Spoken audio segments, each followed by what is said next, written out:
ये पार्टी पूरी तरीके से केवल और केवल लोगों के राजनीतिक चरित्र पर, सामाजिक चरित्र पर केवल और केवल कुठाराघात करती रहती, हमला करती रहती है। हम सब कांग्रेस के कार्यकर्ता हैं और कांग्रेस के कार्यकर्ता के रूप में काम करते हैं, जीवन भर करते रहेंगे। और निश्चित तौर से कांग्रेस पार्टी ने जो सम्मान, जो प्यार हम सबको दिया है, वो जीवन पर्यंत उसको हम लोग कभी भी वो कर्ज नहीं उतार सकते, कभी भूल नहीं सकते। और निश्चित तौर से मैं अपने काशी के लोगों से आग्रह करूंगा कि इस बार जो मैंने पहले कहा था कि लड़ाई चौकस होगी, तो हर लड़ाई चौकस होती जा रही है, चौचक होती जा रही है। और भारतीय जनता पार्टी परेशान हो गई है, डरी हुई है कि अब 2024 में क्या होने जा रहा है। इस बार 2024 में पूरे देश के अंदर बनारस का जो एक संदेश जा रहा है, पूरे इस बार बनारस के अंदर इतिहास लिखने जा रहा है। और बनारस के अंदर फिर वही पुनरावृत्ति होने जा रही है जो काशी के हमारे लाल ने पूरे देश के अंदर डंका बजा कर किया था, वही डंका इस बार काशी के अंदर बजने जा रहा है। जय हिंद, जय कांग्रेस। नमस्कार, अजय चतुर्वेदी। उत्तर प्रदेश कांग्रेस के अध्यक्ष और वाराणसी संसदीय क्षेत्र से भारतीय जनता पार्टी के उम्मीदवार प्रधानमंत्री नरेंद्र मोदी के खिलाफ कांग्रेस प्रत्याशी अजय राय इन दिनों चर्चाओं में हैं। शहर के हर गली, नुक्कड़, पान, चाय की दुकानों पर अजय राय को लेकर के काफी चर्चाएं हो रही हैं। ऐसा नहीं है कि ये कोई पहला मौका है जब अजय राय को लेकर के चर्चाएं हो रही हैं।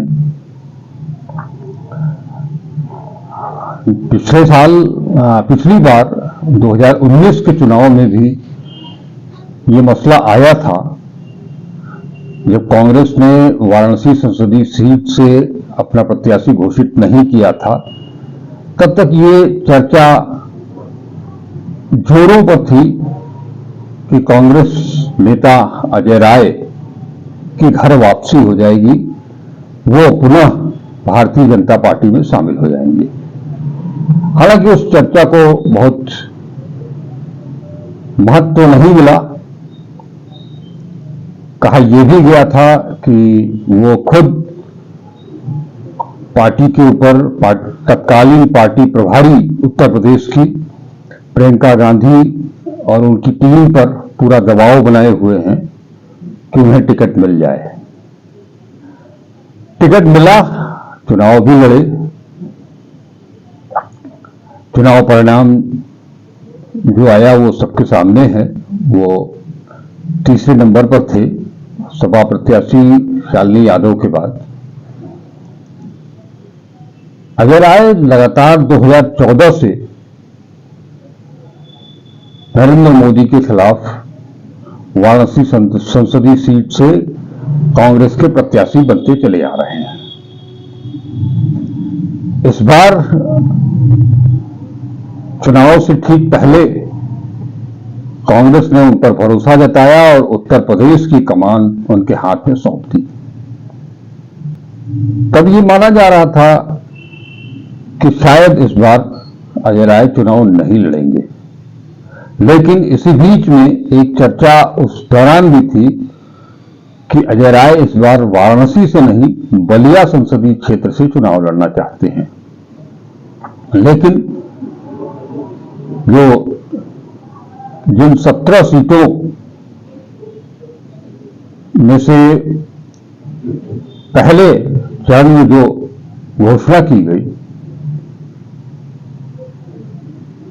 उसमें अजय राय का भी नाम था। वाराणसी से उन्हें एक बार फिर से प्रधानमंत्री के खिलाफ प्रत्याशी बनाया गया और वो लगातार कांग्रेस के लिए, इंडिया गठबंधन के लिए लगे भी हुए हैं। जो कुछ भी संभव हो सकता है वो कर भी रहे हैं। लेकिन हाल के दिनों में एक चर्चा बहुत तेजी से उड़ी कि अजय राय पुनः भारतीय जनता पार्टी में जा रहे हैं। चूंकि भारतीय जनता पार्टी अजय राय की पहली पार्टी है, अगर कहें कि वो पहला प्यार है राजनीतिक तो गलत नहीं होगा। इसलिए रह रह करके उनके ऊपर इस तरह की चर्चाएं उन्हें लेकर के होती रहती हैं। इस बीच में एक टीवी चैनल ने यहां तक घोषित कर दिया, अपने चैनल के माध्यम से बता दिया कि वो अब बस सदस्यता ग्रहण करने वाले हैं बीजेपी की। इसके बाद या यूं कहें कि उसी दौरान अजय राय ने एक वीडियो जारी किया जिसमें उन्होंने बताया कि वो कांग्रेस के साथ हैं और कांग्रेस के साथ रहेंगे। लगातार वो चुनाव प्रचारों में व्यस्त हैं। ये वीडियो मंगलवार को जारी किया था उन्होंने। उसमें उन्होंने बताया था कि वो लखनऊ से मथुरा जा रहे हैं चुनाव प्रचार के सिलसिले में। लेकिन इसी बीच उस टीवी चैनल ने सारी खबरें प्रकाशित कर दी। बहुत तेज तर्रार चैनल है, उनके एंकर हमेशा बहुत तेवर के साथ स्क्रीन पर दिखाई देते हैं। तो उन्होंने ये सारी घोषणाएं कर दी।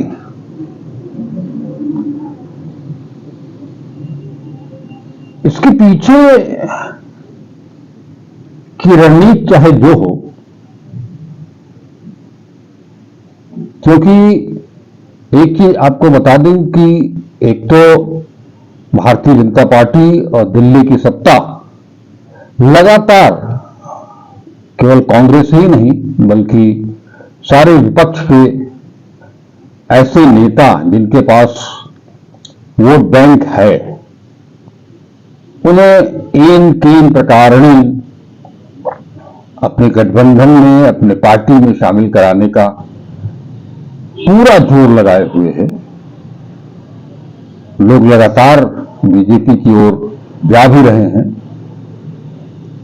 इसमें कुछ ऐसे भी लोग हैं जिनके ऊपर तमाम भ्रष्टाचार के आरोप हैं। उनके खिलाफ ईडी, सीबीआई, इनकम टैक्स की नोटिस भी जारी हो चुकी है, छापे भी पड़ चुके हैं। लेकिन जहां तक अजय राय का सवाल है, आपको बता दें कि जब पहली बार वो लोग प्रधानमंत्री नरेंद्र मोदी के खिलाफ चुनाव लड़ने के लिए 2014 में उतरे थे, तब कांग्रेस शीर्ष नेतृत्व ने एक गठबंधन किया था वाराणसी में अफजाल अंसारी और मुख्तार अंसारी के साथ।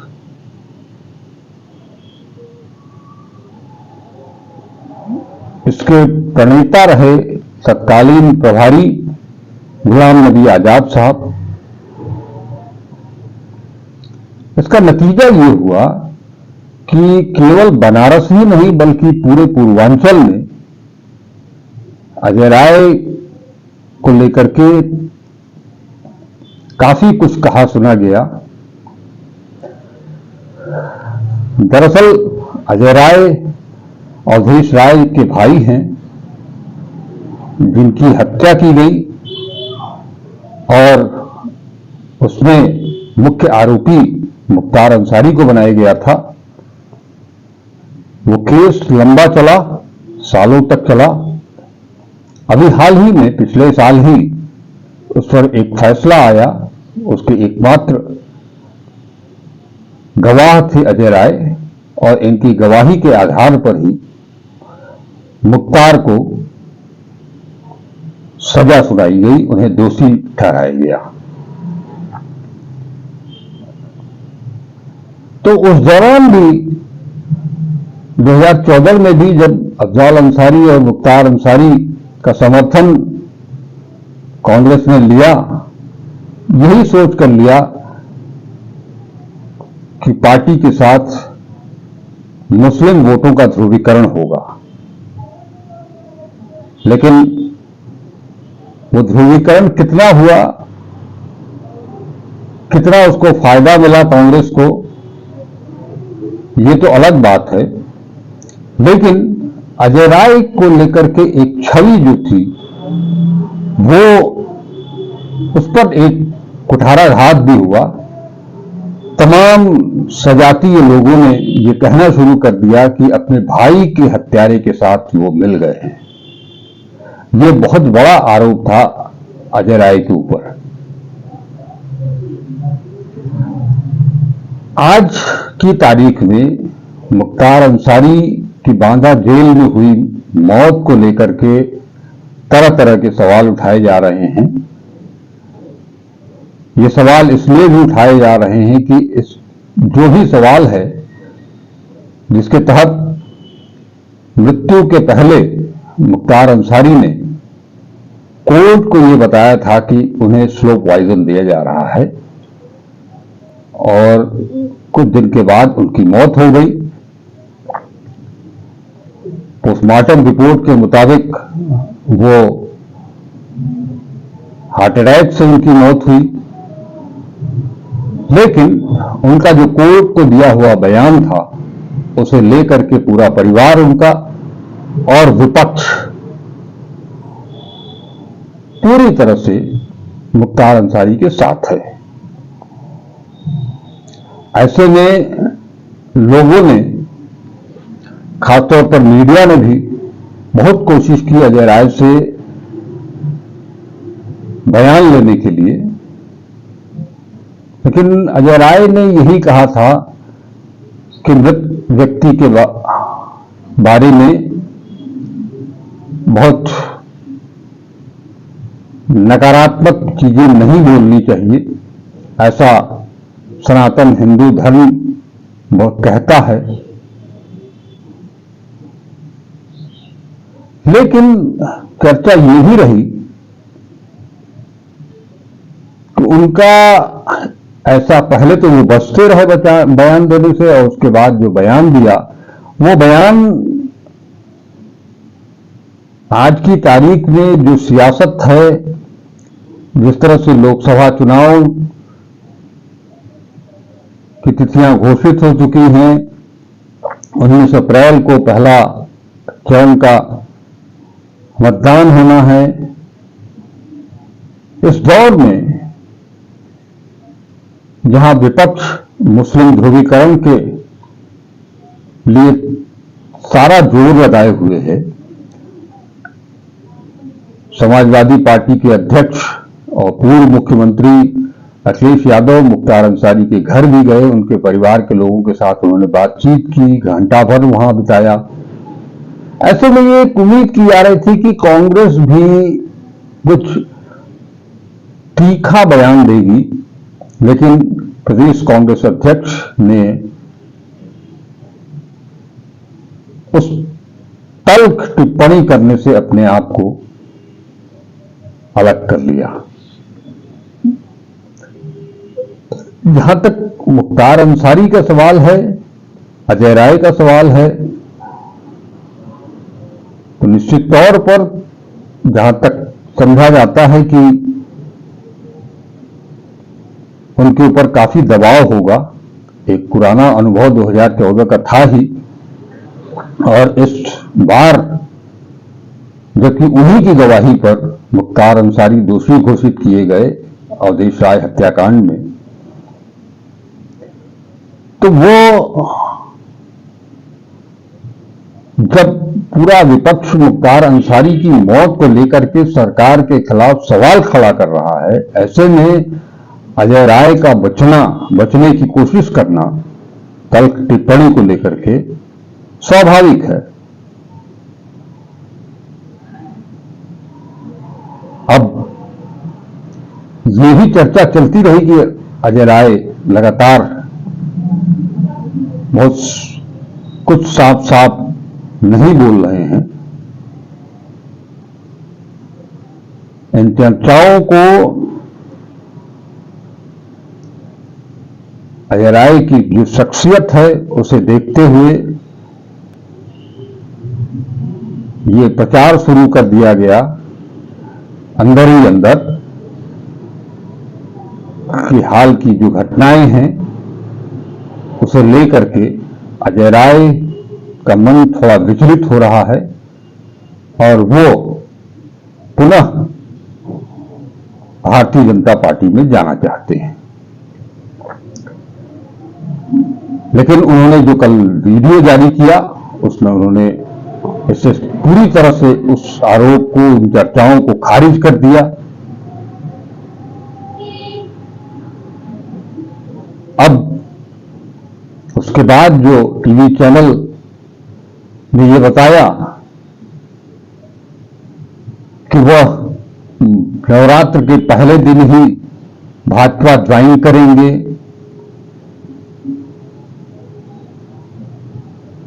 भाई जैसा मैंने बताया कि वो काफी तेज तर्रार एंकर हैं, हमेशा गुस्से में नजर आते हैं। इसे लेकर के अजय राय के समर्थकों ने और खास तौर पर बनारस कांग्रेस ने कड़ी आपत्ति दर्ज कराई और आज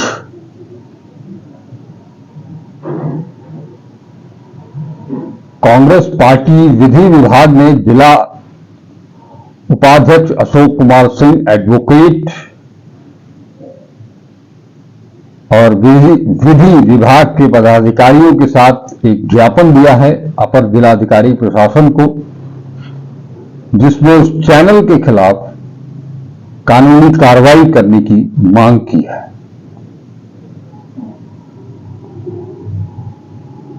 इस दौरान इस ज्ञापन के माध्यम से कहा गया है कि उस चैनल द्वारा प्रसारित किया गया समाचार पूर्णतया निराधार व झूठ पर आधारित था। अजय राय के खंडन करने के बाद भी चैनल ने फर्जी न्यूज प्रसारित किया। अजय राय वाराणसी संसदीय क्षेत्र से भारतीय राष्ट्रीय कांग्रेस पार्टी के प्रत्याशी हैं, लेकिन उस चैनल द्वारा भारतीय राष्ट्रीय कांग्रेस पार्टी व अजय राय की छवि को धूमिल करने के लिए उनके अजय राय के बीजेपी में ज्वाइन करने की बात प्रसारित करके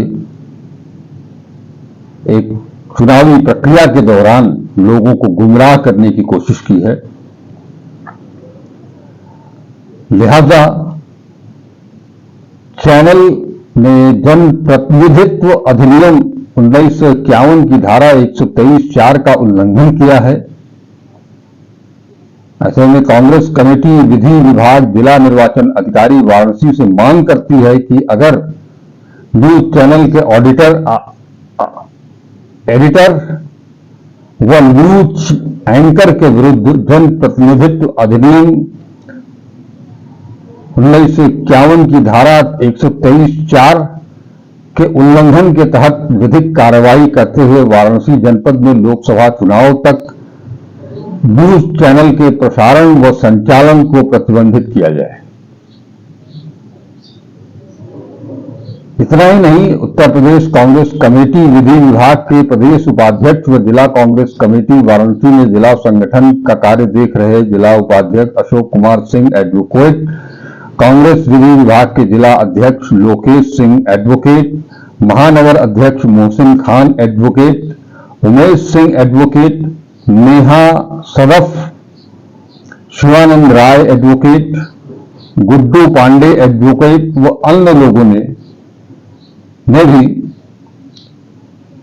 अजय राय के समर्थन में उस चैनल के खिलाफ अपना बयान जारी किया है और अपर जिलाधिकारी प्रशासन को ज्ञापन सौंपा है। आखिर ये हर बार चुनाव से पहले अजय राय ही क्यों निशाने पर लिए जाते हैं? ये एक चिंतनीय सवाल जरूर है, विचारणीय मुद्दा जरूर है। अजय राय 2009 से बीजेपी से अपना नाता तोड़ चुके हैं। पहले वो समाजवादी पार्टी के टिकट पर लोकसभा का चुनाव लड़े, उसके बाद से लगातार 3 बार से तीसरी बार कांग्रेस के टिकट पर बीजेपी प्रत्याशी नरेंद्र मोदी के खिलाफ चुनाव में उतर रहे हैं। बनारस और अब प्रदेश अध्यक्ष होने के बाद पूरे सूबे में घूम घूम करके वो बीजेपी, प्रधानमंत्री और बीजेपी के तमाम नेताओं, मंत्रियों, विधायकों, सांसदों के खिलाफ बयान दे रहे हैं। हर छोटे छोटे मुद्दों को लेकर के वो खड़े होते हैं। अभी महाशिवरात्रि के पहले के दिन के बाद जो घटना हुई थी, जिसमें प्रधानमंत्री बनारस आए थे 9 तारीख को, और विश्वनाथ मंदिर में जिस तरह से उनका श्रृंगार हुआ, उसे लेकर के अजय राय ने प्रेस कॉन्फ्रेंस भी की थी और इसे काशी और बाबा विश्वनाथ की मर्यादा के उल्लंघन, अपमान तक करने का आरोप लगाया था। इन सारी गतिविधियों को देखते हुए हम फिर से ये कहते हैं कि अजय राय ही चर्चा में क्यों आते हैं कि वो पुनः भारतीय जनता पार्टी में वापस जा रहे हैं। भारतीय जनता पार्टी 2014 से लेकर के आज तक जाने कितने विपक्षियों को, कांग्रेसियों को अपनी पार्टी में मिला चुकी है। इसी बनारस से 2014 में कांग्रेस के एक बड़े नेता, शहर दक्षिणी से लगातार बीजेपी के खिलाफ चुनाव लड़ने वाले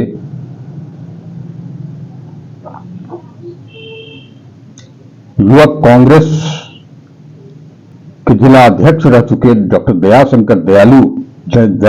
दयाशंकर मिश्र दयालु भी भाजपा में शामिल हुए। आज वो मंत्री हैं। और अभी हाल ही में वाराणसी के पूर्व सांसद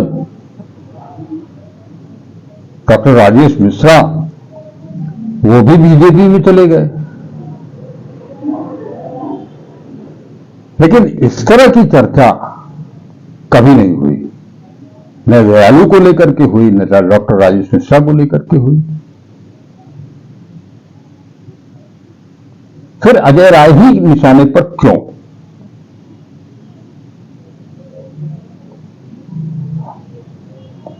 हालांकि कुछ कांग्रेस जन भी लगातार अजय राय और उनके जो सिपहसालार हैं, उनको लेकर के बार बार ये सवाल खड़ा करते रहते हैं कि वो मूल रूप से कांग्रेसी नहीं है। कई बार उनके ऊपर यह भी आरोप लगाया कांग्रेसियों ने कि कांग्रेस में रहते हुए वो बीजेपी का साथ दे रहे हैं। लेकिन ऐसा कुछ अगर होता तो अजय राय को पार्टी आज तक क्यों बर्दाश्त करती और प्रदेश अध्यक्ष जैसा पद उन्हें क्यों सौंपने जाती? उत्तर प्रदेश जैसे सबसे बड़े प्रदेश, जहां 80 सीटें हैं, वहां का उस राज्य का अध्यक्ष बनाया जाना कोई छोटी मोटी बात तो है नहीं। लेकिन हमारा अतीत जो बताता है कि एक बार अपने मूल से जो कटा वो हमेशा संदेहास्पद ही रहता है, भले अपने प्राणों की आहुति भले क्यों न दे दे, लेकिन लोग विश्वास करने नहीं आते आगे।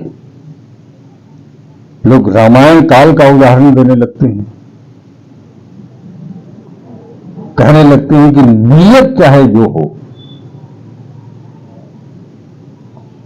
लेकिन मूल से हट करके विपक्षी के पाले में जाने वाले को हमेशा ही संदेहास्पद दृष्टि से ही देखा जाता है। शायद यही कारण हो सकता है कि 2019 के बाद 2024 में दोबारा अजय राय को लेकर के चर्चाओं का बाजार गर्म हुआ है। अफवाहें, इसे अफवाह का नाम दिया जा रहा है